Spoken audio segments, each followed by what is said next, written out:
Hello students. स्वागत है आप सभी का वोल्केनो आईएएस के इस प्लेटफॉर्म पे। स्टूडेंट्स, अगर हम बात करें इस लेक्चर की, तो ये लेक्चर हमारा डेली करंट अफेयर का डिस्कशन लेक्चर है, जिसके अंदर हम प्रीलिम्स के पर्सपेक्टिव से कोई भी न्यूज़ होती है उससे रिलेटेड जो फैक्ट्स हैं उनको यहाँ पे डिस्कस करते हैं इस लेक्चर के अंदर। स्टूडेंट्स, यूपीएससी प्रीलिम्स 2023 के लिए काफ़ी कम समय बचा है। देखिए, आज जो 8 फरवरी का जो दिन है वो हो चुका है, तो आपको अपनी प्रिपरेशन को डेडिकेटेड वे में स्टार्ट करने का जो समय है वो आ चुका है। आपको अपनी प्रिपरेशन को अच्छे से स्टार्ट करनी चाहिए। तो आज का जो डिस्कशन है उसको स्टार्ट करते हैं स्टूडेंट्स। सबसे पहले हम बात करें फर्स्ट टॉपिक की, तो पहला टॉपिक है national commission for scheduled tribe के बारे में। National commission for scheduled tribe के बारे में है ये पहला topic. Basically national commission for scheduled tribe जो है वो एक कॉन्स्टिट्यूशनल बॉडी है, और कॉन्स्टिट्यूशनल बॉडी के बारे में आपको पता होना चाहिए। जो जो इम्पोर्टेंट कॉन्स्टिट्यूशनल बॉडी हैं, जैसे इलेक्शन कमीशन है, यूपीएससी है, कैग है, फाइनेंस कमीशन है, तो जो जो इम्पोर्टेंट कॉन्स्टिट्यूशनल बॉडी हैं उनके बारे में आपको पता होना चाहिए। अब ये कोई भी बॉडी, कॉन्स्टिट्यूशनल बॉडी क्या होती है कि उसका जो सोर्स ऑफ पावर है, जो अथॉरिटी वो ड्राइव करती है, वो बेसिकली किसी ना किसी आर्टिकल से उसको ये अथॉरिटी ड्राइव होनी चाहिए। आर्टिकल के अंदर उसके बारे में मेंशन होना चाहिए। कभी कभी आपसे क्वेश्चन पूछ लिया जाएगा कि आज़ादी जब हमारा कॉन्स्टिट्यूशन कमेंस हुआ, क्या उसके बाद में कोई कॉन्स्टिट्यूशनल बॉडी है वो क्रिएट की जा सकती है? आप देखिए, national commission for scheduled tribe है, national commission for backward classes है, इनको आफ्टर द इंडिपेंडेंस के बाद ही कॉन्स्टिट्यूशन को अमेंड करते हुए इनको इस्टेब्लिश किया गया है। अगर हम बात करें national commission for scheduled tribe की, तो स्टूडेंट्स 89 कॉन्स्टिट्यूशन अमेंडमेंट एक्ट आया, उसके थ्रू आर्टिकल 338 के अंदर से एक आर्टिकल नया क्रिएट किया गया, 338A। पहले national commission for scheduled tribe जो हुआ करता था, national commission for scheduled caste के अंडर ही हुआ करता था, और वहाँ से इनके जो मैटर्स हैं उनको डील किया जाता था। अगर हम बात करें कि क्या वो मेन ऑब्जेक्टिव है national commission for scheduled tribe का, तो इस कमीशन का मेन ऑब्जेक्टिव ये है कि जो ट्राइबल कम्युनिटी है उनके जो राइट्स है उनको सेफ गार्ड किया जा सके। उनके कोई ऐसे मैटर्स है जिनमें इन्वेस्टिगेट करना है, तो सिविल लॉ के थ्रू ये यहाँ पे इन्वेस्टिगेट कर सकते हैं कि उनको वहाँ पे उनकी राइट्स का यहाँ पे डेप्रीवेशन तो नहीं हुआ है, कहीं पे उनकी राइट्स का वायलेशन तो नहीं हुआ है हमारी जो ट्राइबल कम्युनिटी है उन सब की। अगर हम बात करें national commission for scheduled tribe की, तो स्टूडेंट्स एक चेयरमैन होता है, एक यहाँ पे वाइस चेयरमैन होता है, और टोटल इसके 3 मेंबर होते हैं। इसके अंदर मैंडेट ये है कि 3 मेंबर्स में से कोई ना कोई एक जो वुमेन है वो होना ज़रूरी है, वो ट्राइबल कम्युनिटी से बिलोंग करे, जो ट्राइबल लोगों की जो प्रॉब्लम्स हैं उनको यहाँ पे फील कर सके, उनको यहाँ पे महसूस किया जा सके बेसिकली, और उनको रिजोल्व करने की भी कोशिश करे। अगर हम बात करें कि हमारे कुछ ऐसे एरिया हैं जहाँ पे कोई भी ट्राइबल कम्युनिटी है उसको आइडेंटिफाई नहीं किया गया है, इसमें दिल्ली है, पंजाब है, हरियाणा है, चंडीगढ़ है, पुडुचेरी है, ये कुछ ऐसे एरिया है जहाँ पे कोई भी ट्राइबल कम्युनिटी को आइडेंटिफाई नहीं किया गया है कंट्री के अंदर में। तो ये कौन कौन सी जगह हैं स्टूडेंट्स? दिल्ली, पंजाब, हरियाणा, चंडीगढ़ एंड पुडुचेरी। अब आप देखिए कि मैक्सिमम ऐसी जगह हैं जहाँ पे आपको अर्बन इलाका देखने के लिए मिलेगा, जिसमें हरियाणा तो आप देखिए दिल्ली के टच में है, चारों तरफ से दिल्ली के घिरा हुआ है, दिल्ली हरियाणा के ही। तो हरियाणा के अंदर कोई भी ट्राइबल कम्युनिटी नहीं देखने के लिए मिलेगी। जब भी वहाँ पे जब एग्ज़ाम होते हैं, जो रिक्रूटमेंट के जो एग्ज़ाम होंगे, तो आप देखिए कि वहाँ पे जो शेड्यूल्ड ट्राइब की जो लिस्ट है वो आपको नहीं देखने के लिए मिलेगी हरियाणा के अंदर, पंजाब के अंदर। तो ये बेसिकली वहाँ पे कोई भी ट्राइबल कम्युनिटी को आइडेंटिफाई ना करने की वजह से इस तरीके से है।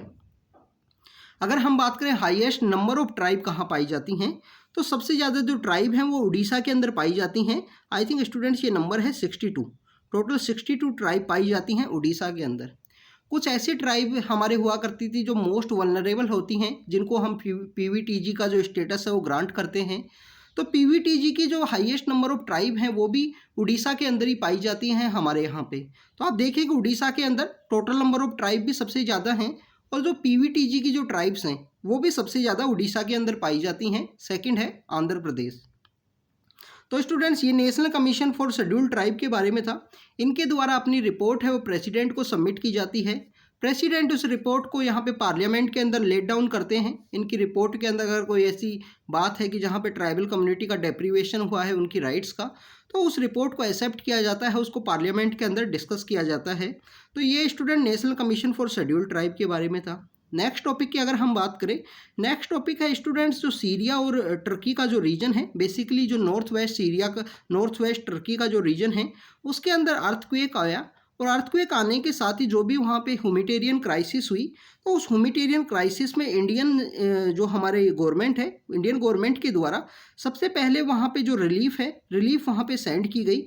हमारे वहाँ पे डिजास्टर रिलीफ जो ऑर्गेनाइजेशन है, नेशनल डिजास्टर मैनेजमेंट अथॉरिटी, उसके जो लोग गए हैं रेस्क्यू करने के लिए। इसके अलावा जो हमारी आर्मी से रिलेटेड जो लोग हैं, हमारी जो डिफेंस फोर्सेस से रिलेटेड जो लोग हैं, वो भी वहाँ पे गए हैं।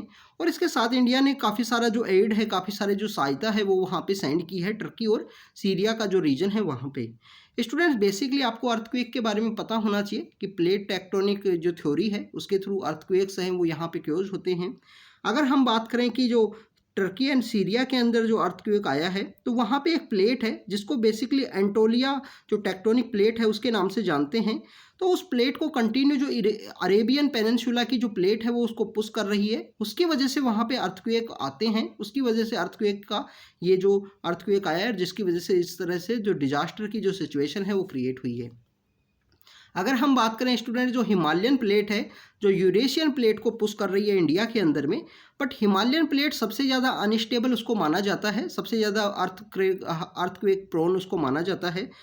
एंटोलोनिया की जो ये प्लेट है, टेक्टोनिक प्लेट, इसको बेसिकली इतना हाईली अनडिस्टर्ब वे में इसको नहीं माना जाता है, कंप्लीटली इसको स्टेबल फॉर्म में माना गया था।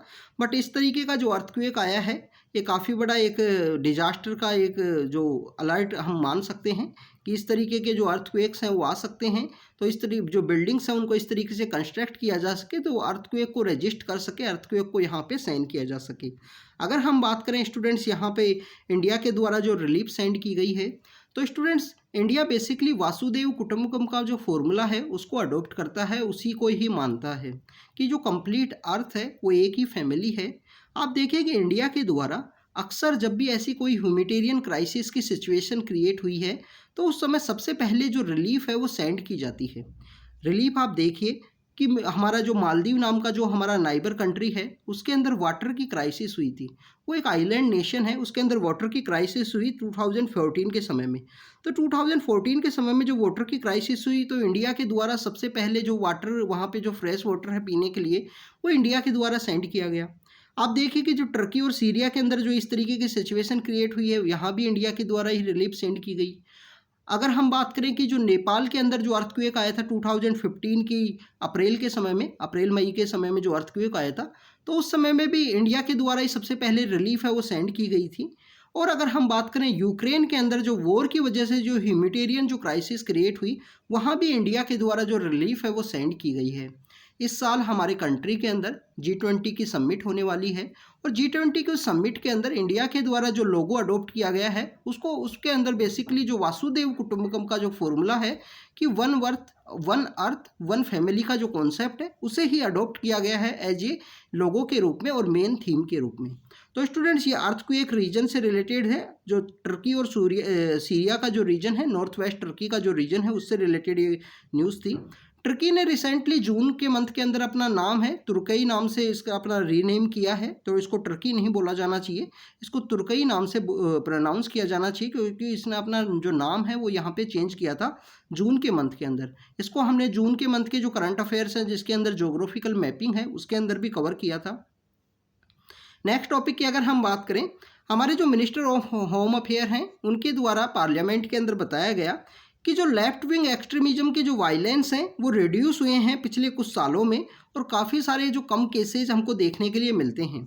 76% जो वायलेंस है वो यहाँ पे रिड्यूस हुए हैं, क्योंकि गवर्नमेंट के द्वारा भी सेंसिटाइज वे में उनसे कनेक्ट करने की कोशिश की गई है, वहाँ पे डेवलप करने की कोशिश की गई है। और अगर हम बात करें जो सिक्योरिटी फोर्सेज हैं उनको भी यहाँ पे डिफरेंट टाइप की जो स्पेशल सिक्योरिटी फोर्सेज हैं वो क्रिएट की गई हैं, जो इस नक्सलाइट की जो प्रॉब्लम है उसको डील कर सकें। अगर हम बात करें स्टूडेंट्स लेफ्ट विंग एक्सट्रीमिज्म की, तो लेफ्ट विंग एक्सट्रीमिज्म का जो पीक है वो यहाँ पे स्टार्ट होता है 1967 के समय में। एक यहाँ पे इंसिडेंट होता है नक्सलबाड़ी जो वेस्ट बंगाल का एरिया है, वहाँ पे ये इंसिडेंट होता है। कम्युनिस्ट पार्टी ऑफ इंडिया जो मार्क्सिस्ट नाम से जो पार्टी हुआ करती थी उसके द्वारा यहाँ पे जो लेफ्ट विंग एक्सट्रीमिज्म को बेसिकली प्रमोट किया जाता है, लोगों को उसके लिए उकसाया जाता है। बेसिकली ये वो लोग हैं जो माओ जेडोंग जो चाइना के एक लीडर हुआ करते थे, उनकी पॉलिटिकल थ्योरी हुआ करती थी, उसको मानते हैं। ये डेमोक्रेसी को यहाँ पे स्टेबलाइज गवर्नमेंट को यहाँ पे ओवरथ्रो करने की कोशिश करना चाहते हैं। और ये बताते हैं कि पावर अगर थ्रो करती है, पावर अगर कहीं से फ्लो करती है तो बैरल ऑफ द गन के थ्रू जो पावर है वो यहाँ पे फ्लो करती है। अगर हम बात करें स्टूडेंट्स लेफ्ट विंग एक्सट्रीमिज्म को, जो इंडिया की इंटरनल सिक्योरिटी के लिए एक सबसे बड़ा इशू है, और आपके GS 3 का जो टॉपिक है उसके अंदर इंटरनल सिक्योरिटी जो टॉपिक है उसके अंदर भी आपको इसको प्रिपेयर करना है। तो अगर हम बात करें कि क्या ये ऐसे रीजन हुआ करते थे जिसकी वजह से आपको लेफ्ट विंग एक्सट्रीमिज्म है वो देखने के लिए मिलता था, तो क्या रीजन एसोसिएटेड थे लेफ्ट विंग एक्सट्रीमिज्म के बिहाइंड में? फर्स्ट यहाँ पे लैंड रिफॉर्म्स का ना होना, फेलियर ऑफ लैंड रिफॉर्म्स एक सबसे बड़ा रीजन था। जमींदारी की जो प्रथा है, जो यहाँ पे जमींदार लोग हुआ करते थे, उन्हीं के द्वारा ऐसे ट्राइबल कम्युनिटी हैं उनको यहाँ पे ओप्रेस किया जाता था, हरेस किया जाता था। उसकी वजह से ही आपको जो नक्सल के जो सिचुएशन है वो देखने के लिए मिलती है। सोशियो इकोनॉमिक इनइक्वलिटी है उन एरियाज़ के अंदर जहाँ पे नक्सलाइट की जो प्रॉब्लम है वो पीक पे हुआ करती थी। तो उन एरियाज़ के अंदर बेसिकली रेड कॉरिडोर के नाम से उन एरिया को जाना जाता है। इंडिया के अंदर 11 स्टेट्स बताए जाते हैं इससे अफेक्टेड है, और सबसे बड़ी इंटरनल सिक्योरिटी के थ्रेट के रूप में देखा गया था लेफ्ट विंग एक्सट्रीमिज्म को, या नक्सलाइट की जो प्रॉब्लम है उसको। तो सोशियो इकोनॉमिक इनइक्वलिटी होना उस रीजन के अंदर, प्रॉपर शिक्षा ना होना, डेवलपमेंट की एक्टिविटी ना होना, जंगल का वो एरिया है, तो इसकी वजह से वहाँ पे जो ये इस तरीके की जो सिचुएशन है वो क्रिएट हुई।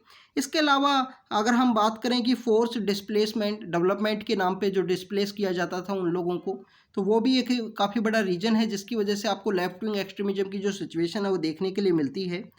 ट्रेडिशनल जो उनके ऑक्यूपेशन है उनको डिस्टर्ब किया गया। फॉरेस्ट कंजर्वेशन एक्ट 1980 के थ्रू उनको फॉरेस्ट में जाने से रोका गया।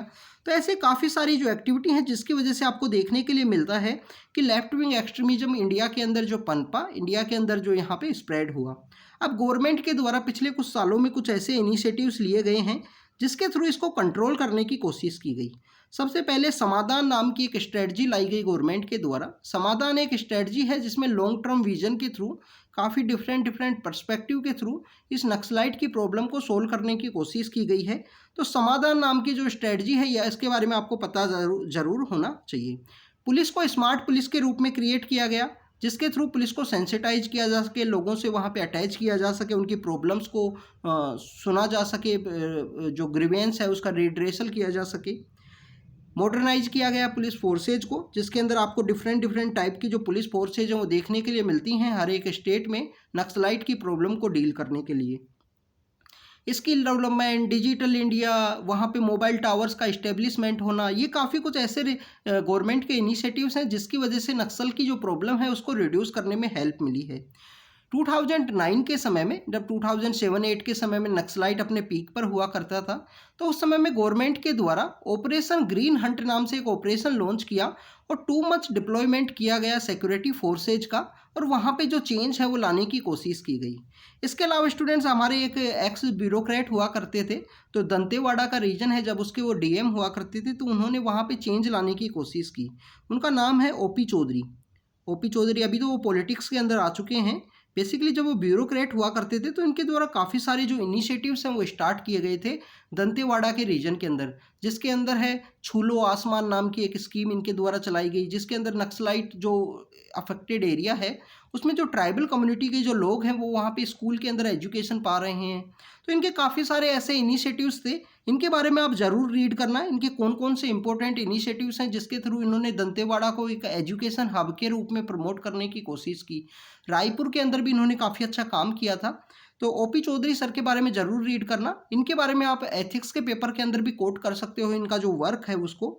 अगर हम बात करें स्टूडेंट्स कौन कौन सी स्पेशल सिक्योरिटी फोर्सेज जो क्रिएट की गई हैं नक्सलाइट की प्रॉब्लम को डील करने के लिए, तो आंध्र प्रदेश के अंदर सबसे पहले नक्सलाइट की जो प्रॉब्लम है उसको डील करने के लिए एक स्पेशल फोर्स यहाँ पे क्रिएट की गई थी, उसको ग्रे हाउंड के नाम से जानते थे। एक IPS ऑफिसर हुआ करते थे KS व्यास। KS व्यास के द्वारा जो IPS ऑफिसर हैं उनके द्वारा इस फोर्स को क्रिएट किया गया था, और ग्रे हाउंड के द्वारा एलाइट फोर्स है, इसके द्वारा नक्सलाइट की प्रॉब्लम है उसको आंध्र प्रदेश में रिड्यूस करने में काफ़ी ज़्यादा हेल्प मिली। कम्युनिटी पुलिसिंग स्टार्ट की गई है, झारखंड है, बिहार है, इन सब रीजन में कम्युनिटी पुलिसिंग है उसको स्टार्ट किया गया। कोबरा नाम की हमारी जो CRPF होती है, सेंट्रल रिजर्व पुलिस फोर्स है, जो इंटरनल सिक्योरिटी को डील करती है, तो सीआरपीएफ के अंडर में एक कोबरा नाम की एलाइड फोर्स है, उसे क्रिएट किया गया और नक्सलाइट की प्रॉब्लम को ही डील करने के लिए उसे क्रिएट किया गया है। तो स्टूडेंट्स कोबरा, ग्रे हाउंड और जो स्पेशल प्रोटेक्शन ग्रुप हैं, एसओजी है, एसएफजी है, इस तरीके की काफ़ी डिफरेंट टाइप के जो ग्रुप्स हैं वो भी क्रिएट किए गए हैं पुलिस फोर्सेज के अंदर, जिससे नक्सलाइट की प्रॉब्लम है उसको डील किया जा सके। तो स्टूडेंट्स ये नक्सलाइट की कुछ प्रॉब्लम से रिलेटेड गवर्नमेंट के जो इनिशिएटिव हैं या कुछ इश्यूज़ हैं उनके बारे में हमने बात की। जो इंडिया की एक इंटरनल सिक्योरिटी का सबसे बड़ा जो थ्रेट है वो बन के उभरा था कुछ समय में, उसको रिड्यूस करने में गवर्नमेंट के कुछ इनिशिएटिव से उसको रिड्यूस करने में हेल्प मिली है। हमने अर्थक्वेक के बारे में देखा जो तुर्की एंड सीरिया के अंदर आया है। नॉर्थ वेस्ट टर्की का जो रीजन है जो हाईली वायलेंस की वजह से भी न्यूज़ के अंदर रहता है, तो वहाँ पे जो अर्थक्वेक है वो देखने के लिए मिला है। एनसीएसटी के बारे में बात की, national commission for scheduled tribe है उसके बारे में हमने बात की। National commission for backward classes भी है, वो भी आर्टिकल 338 के अंडर ही अमेंड करके बनाया गया है। तो स्टूडेंट्स ये सब कुछ इंपॉर्टेंट जो फैक्ट्स हैं उनके बारे में हमने डिस्कस किया आज के करंट अफेयर में। हम आपको इसी तरीके से रेगुलरली अपडेट करते रहेंगे students. Thank you students, thank you very much.